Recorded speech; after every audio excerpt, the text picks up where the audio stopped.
We're back. We're back. What's Another up? episode. We're gonna keep the ball rolling on this thing. I can't believe it. Looks good, huh? It's coming together nicely. This is nice. All fresh, clean. Yep. All brand new parts. So to recap from last time, we did get the bulk of the suspension done on this thing, minus the front upper control arms and the rear lower control arms, because we're still missing the really long bolts for that. Those are still at zinc plating. Supposedly they're going to be done tomorrow. So right now, we are going to focus on the engine and transmission. We're going to hopefully get this engine mounted in here the first time. I'm going to drop an engine in this thing tonight. Yep. Oh, also one other thing, we did install the upper shock mounts incorrectly last time. I think I jumped the gun. I think I was just too excited. We put the shock mounts on the top when they should actually be going from underneath. I'll splice over some B-roll of that right now. I'm glad Matchew's just taking the blame for this here, because I had no idea. So I was just so excited. You're such a good guy, Matchew. Thank you for taking ownership of that. Oh, no problem.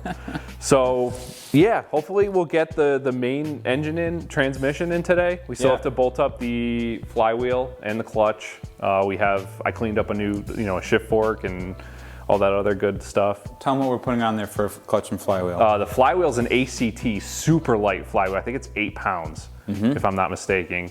And the spec is a stage 2 plus, which should be a sprung disc. Which is it's a sprung disc. Yeah, we don't want to go with these 6 puck unsprungs or anything like pucks. that. We want drivability.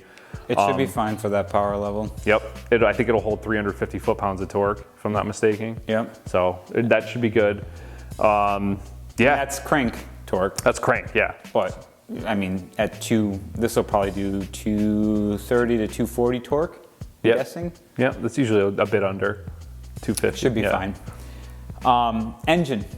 So, if those of you didn't catch it from the last episode, we are putting the original 99 BP4W from my NB Miata in this. That is fresh. 54,000 mile block. Those are 9.5 to 1 compression. 1.8 liter, non-VVT. Everybody gets confused about the VVT versus the non-VVT heads. I'm going to make one thing real clear. The ports are the same, so flow is the same. One doesn't make more power than the other. The only benefit of the VVT is adjusting that cam timing on the fly, helps low and mid-range. You don't get anything for peak for that. So that's it. In case you guys want to know. Yeah, we're just keeping it simple. I like the non-VVT. It's fine for a car this light, and it's not going to matter. It's gonna have plenty of pickup down low. The head is refreshed. Matchew and I lapped the valves on it. We put new valve seals in it. It's all OEM components, including the lifters and factory shim over the bucket. Yeah. Shims. Yeah, NBs are over the bucket. They're solid lifters with shims over the bucket, which is kind of a weird wonky design, but it's fine for stock cams and fine for whatever RPM. We're not going to rev it higher than what they're good for. I think like after 7,500, they become a risk of popping out of the tops. And then you need to go to the solid Mazda Speed ones with shim under the bucket. But anyways, so I don't think there's anything else special to note. Flying Miata turbo kit. Motor mounts. We're trying these out. These are actually, we were going to do the Mazda Speed competition mounts. We wanted to keep the standard design motor mounts, but we actually found that Goodwin Racing makes their own equivalent to a Mazda Speed competition mount. So we tried those. They're a good bang for your buck if they work as well. Stiffer rubber is ideal. Yep. I, for one, personally don't ever put polyurethane engine mounts in anything, because any of you, if you've done this, you may know that it is just awful, harsh. And it rattles bolts loose. So it rattles your brain and it rattles bolts loose. So I would highly discourage anybody from wanting to do poly unless you really don't care. It's like an all-out race car. But not that, I mean, let's face it, this isn't exactly Mercedes comfort levels here, but I want to hoon this thing around on the street, and I also don't want to be. You want to chatter your teeth the whole time. I don't want to chatter our teeth, and you're gonna get NVH from this, but I actually have high hopes for the Paco Long Trail. Yeah, I think this thing is going to be pretty compliant over bumps.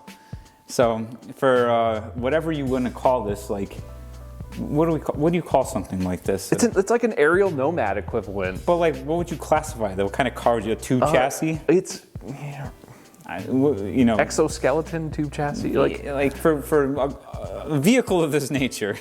Yeah. I don't want it to be. I don't think there is a classification for this vehicle. Yeah, which is what I like about it, actually. I would like to have be semi-comfortable driving it around. It should be. Yeah. I think we're gonna be good. But is there anything else that we're missing here, Matthew? No, I think that's pretty much it.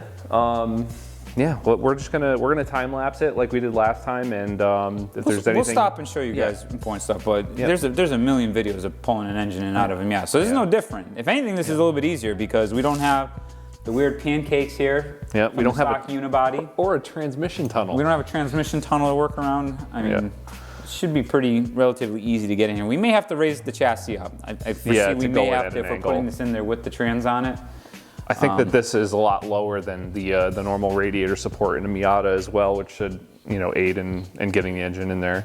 And it's just like the space is optimized, right? Yeah. So. Shouldn't be a problem. No. All right. All right. Let's get started. Let's get to it.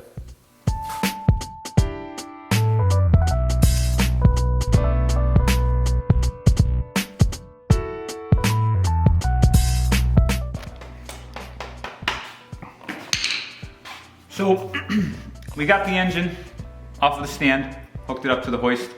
We put an old crappy valve cover on it so we don't scratch the black wrinkle coated one. We're gonna change the rear main seal out. So I'm just using a good old fashioned seal puller here.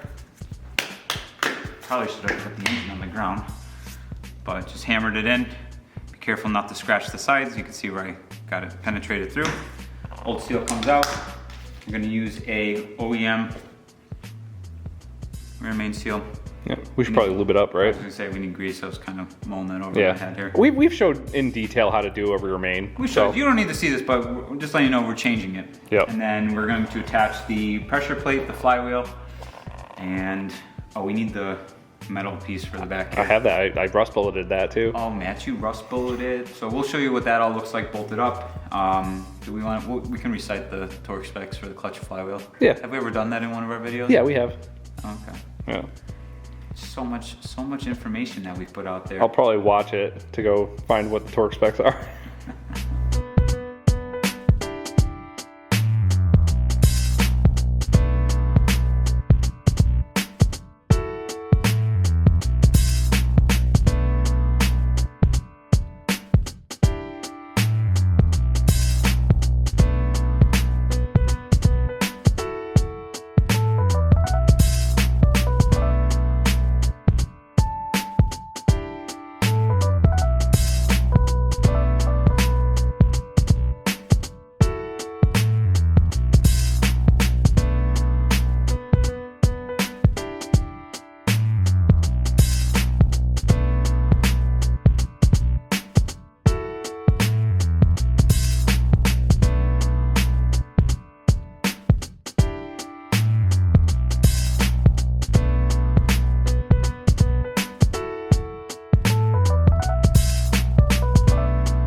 Another long night, but we had some good progress, huh, Quinn?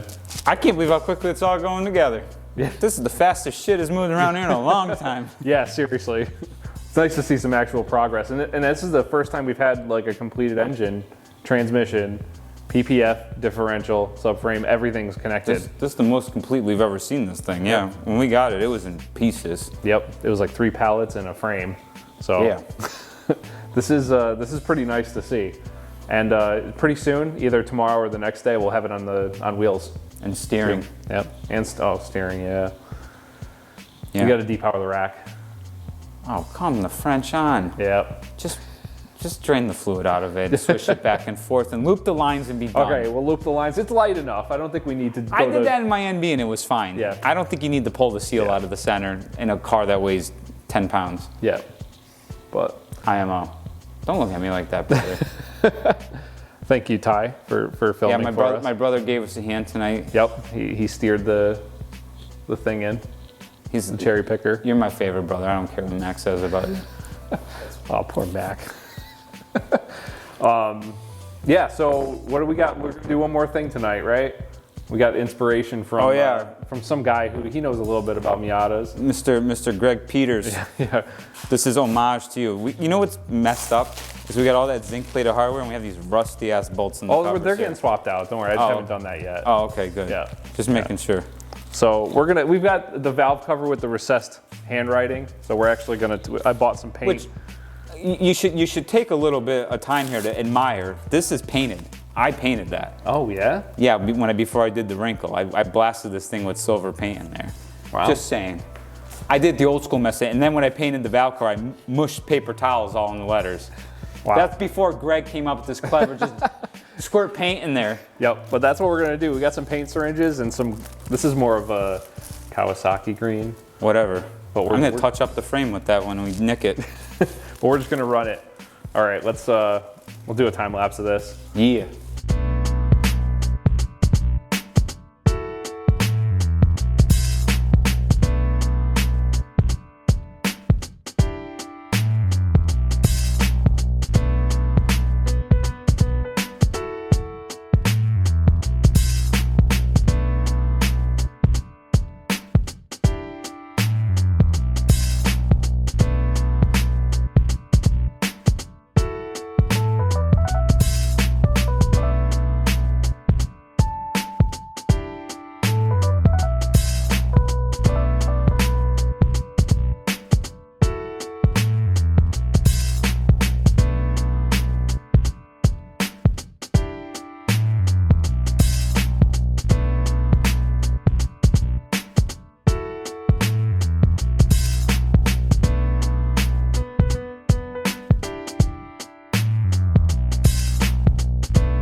Get artsy with that shot, Ty Dog. Sorry. It's beautiful. Whoa, Nelly. It's not the right green.